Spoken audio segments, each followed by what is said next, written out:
इब्रानियों का 4 अध्याय उसका 16 पद। हालेलुया। देखिए यहाँ पे बाइबल क्या कहता है, इसलिए आओ हम अनुग्रह के सिंहासन के निकट हियाव बांध कर कि हम पर दया हो, हियाव बांध कर चले कि हम पर दया हो और वह अनुग्रह पाए जो आवश्यकता के समय हमारी सहायता करे। उस अनुग्रह को हम कैसे पा सकते हैं?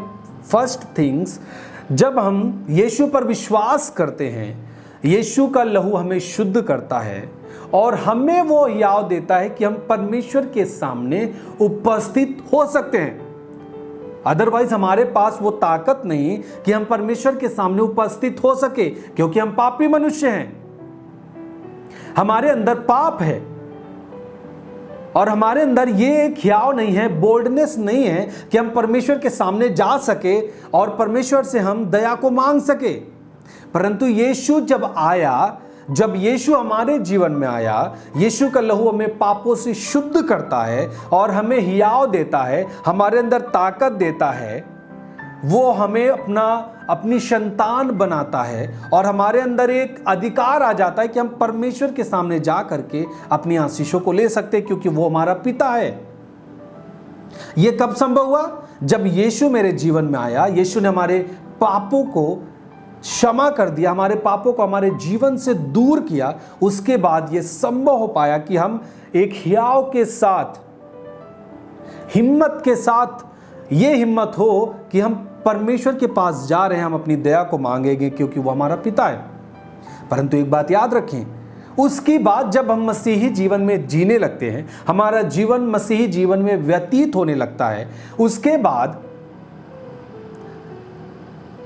क्या आज भी हमारा हियाव है कि हम परमेश्वर के सामने जा सके? आपके अंदर क्या हिम्मत है? क्या आज आप ऐसी परिस्थिति को बना के रखें कि हम परमेश्वर के सामने जाएं और कहें, परमेश्वर मुझ पर दया कर, परमेश्वर मुझे ये जॉब चाहिए, मुझे जॉब के साथ ब्लेस कर, मेरी माँ को चंगा कर, मेरे परिवार को अच्छा कर? क्या आज आप इस तरह की परिस्थिति को बना के रखे हैं? क्या आपके अंदर वो ताकत को उत्पन्न कर सकता है वो बात? देखिए, अपने मन में झांकिए, विचार करिए।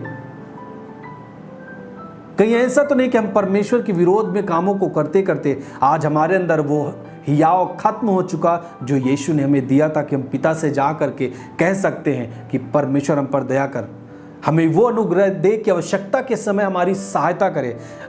हर एक आवश्यकता के समय, कोई भी समय हो, आवश्यकता का मतलब किसी भी समय किसी भी चीज की जरूरत, आशीषों की जरूरत, छुटकारे की जरूरत, सुरक्षा की जरूरत, क्या हमारे पास आज हियाव है? क्या आज हम चल पा रहे हैं? देखिए, कई बार क्या होता है, एक उदाहरण मैं देता हूं। जैसे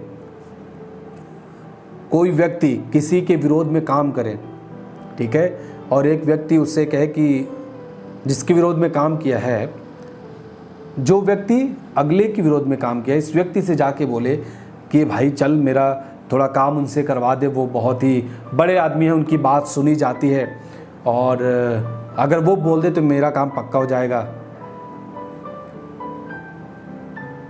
तो अगला बोलेगा, क्या उसके अंदर हिम्मत है कि वो बोल सके तेरे काम के लिए? क्या उसके अंदर एक हिम्मत है कि वो बोल सके तेरे काम के लिए, क्योंकि उसने कुछ दिन पहले उसके विरोध में काम किया था?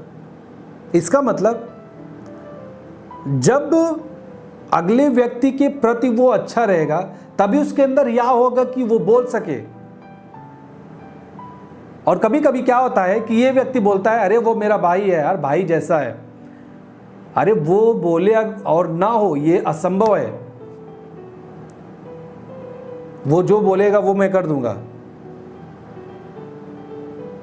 और अगला बोलेगा भी, उसके अंदर हियाव है, भाई उससे करवा ले, क्योंकि वो बहुत ही संपर्क में है, उसके अंदर साहस है, वो बोल देगा। और यदि वो गलत उसके विरोध में काम किया रहे, तो उसके अंदर हिम्मत है कि वो उससे बात करके तेरे काम को करवा सके? ये क्यों बात आई? रिश्ता ठीक नहीं है। इसका मतलब जब तक हमारा रिश्ता परमेश्वर से ठीक नहीं रहेगा, यीशु से ठीक नहीं रहेगा, हम पिता के सामने नहीं जा सकते, उसके अनुग्रह के सिंहासन के सामने नहीं जा सकते, अपनी आशीषों को नहीं मांग सकते, अपनी सुरक्षा को नहीं मांग सकते, अपनी जॉब को नहीं मांग सकते, कुछ भी नहीं प्राप्त कर सकते हम परमेश्वर से। उस हियाव को बनाने के लिए आज हमें प्रार्थना करने की जरूरत है, बाइबल पढ़ने की जरूरत है और वचन के अनुसार चलने की जरूरत है। तब तो हमारे अंदर यह होगा कि नहीं, परमेश्वर आज उस भाई को चंगा कर दे, वो बहुत ही तकलीफ में है, दर्द में है, तो परमेश्वर हील करता है। हालेलुया। आप ऐसा बना के रखें संबंध को कि आपके अंदर हियाव हो, बिना डरे आप परमेश्वर के सामने जा सके। आपका जब रिश्ता ठीक रहेगा, आप डरेंगे नहीं परमेश्वर से। जब आप उसके विरोध में काम करेंगे, आप डरेंगे उसके सामने जाने से। आपके अंदर हियाव नहीं रहेगा कि आप जाके परमेश्वर से कह सके और कुछ आप प्राप्त कर सके। यदि आपको कुछ प्राप्त करना है, कुछ चाहिए परमेश्वर से, परमेश्वर की योजना को चाहते हैं आप, तो आपको अपने जीवन को उसके अनुसार, उसकी मर्जी के अनुसार लेके चलना होगा। तब आपके अंदर हियाव होगा और हम कह सकेंगे कि परमेश्वर हमारे ऊपर अनुग्रह कर, और वो परमेश्वर आपको वो अनुग्रह देगा कि आपकी आवश्यकता के समय आपकी वो पूर्ति करे, आपके ऊपर कामों को कर सके। हालेलुया। देखिए, बहुत कठिन नहीं है मसीह जीवन जीना, बहुत आसान है। जब आप पुराने नियम में पढ़ते उसमें कठिन था, और उसमें एक व्यक्ति के पास सामर्थ्य नहीं थी कि वो परमेश्वर की आज्ञा को पूर्ण रीति से मान सके। लेकिन जब यीशु मसीह आया, जब आप यीशु मसीह पर विश्वास करते हैं, नए नियम में आपके अंदर एक सामर्थ्य है कि पाप दूर रहेगा आपसे। आप इस संसार में, इस पापी संसार में आप अच्छा जीवन जी सकते हैं, पाप रहित जीवन जी सकते हैं। वो यीशु के द्वारा होता है। हालेलुया। बस आपको करना क्या है, उसकी मर्जी के अनुसार चलें, किसी भी बहकावे में ना आए, कोई भी आपको फुसलाए उसके फुसलाने में आप ना आए, संसार के साथ समझौता ना करें, उसके कामों में समझौता ना करें, परमेश्वर के विरोध में काम को ना करें, अपने यीशु के सिवा और किसी की आराधना ना करें।